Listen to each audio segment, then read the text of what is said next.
মহারাজ নামক এক ব্যক্তি, রামগিরিতে মহারাজ নামক এক ব্যক্তি আপনার আমার নবী প্রিয় নবী সাল্লাল্লাহু আলাইহি ওয়াসাল্লামের চরিত্রের উপরে কালিমা লেপন করতে চেয়েছিলেন।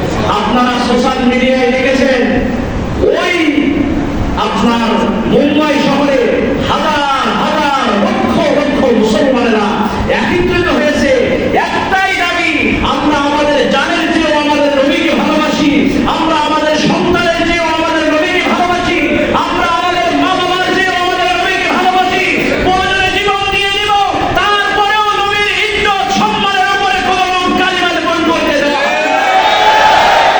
মুসলমান ভাইরা আমার, ওই দেশের মুসলমানেরাও গর্জে উঠেছে। বাংলার জমিনে যখন কোন নাস্তিক বেঈমান ঠিক অনুরূপভাবে আপনার আমার নবীর চরিত্রের উপরে কালিমা লেপন করতে চেয়েছে, বাংলার জমিনের মুসলমানেরাও নিজেদের জান বাজি রেখে মাঠে ময়দানে সর্বত্র ঝাঁপিয়ে পড়েছে, ঠিক কিনা? সাহাবীদের রাসূলের শাস্তি হলো তিনটা। কয়টা? তিনটা। এক নম্বরে যে বা যারাই রাসূলের ইজ্জতের উপরে আঘাত করবে তার দুনিয়ার জমিনে বেঁচে থাকার কোনো অধিকার নেই। সে যে ধর্মেরই হোক, যদি মুসলমান হয়ে থাকে, আপনার আমার নবীর ইজ্জতের উপর যদি কোনো কালিমা লেপন করে, ওর দুনিয়ার জমিনে থাকার কোনো অধিকার নেই। দ্বিতীয় নম্বরে হলো যে রাসূলুল্লাহ সাল্লাল্লাহু আলাইহি ওয়াসাল্লামের অপমানে নীরব থাকবে, ও মুসলমান থাকতে পারে না। কখনো টাটকা একটা মুনাফিক, মুসলমান নামের বেঈমান, ঠিক কিনা?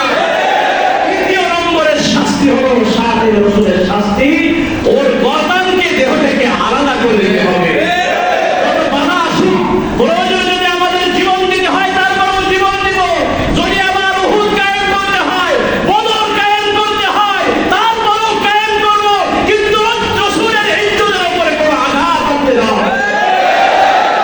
মুসলমান ভাইরা আমার, নবী করিম সাল্লাল্লাহু আলাইহি ওয়াসাল্লাম ১৫০০ বছর আগে, ১৪০০ বছর আগে ভাষণ দিয়ে বলে গেছে, মান সাব্বা নাবিয়ান ফাকতুলুহু, যে তোমার নবীর ইজ্জতের উপরে কালিমা লেপন করবে, যে তোমার নবীকে গালি দিবে, যে তোমার নবীকে নিয়ে ব্যঙ্গচিত্র করবে, ওর গর্দানকে দেহ থেকে আলাদা করে দাও। তাহলে তুমি মুসলমান, তাহলে তুমি ইমানদার। এরকম বাস্তব প্রমাণ তৎকালীন যুগে সাহাবায়ে কেরাম দেখে গেছে। মুসলমান ভাইরা আমার, আমাদেরকে সাহাবা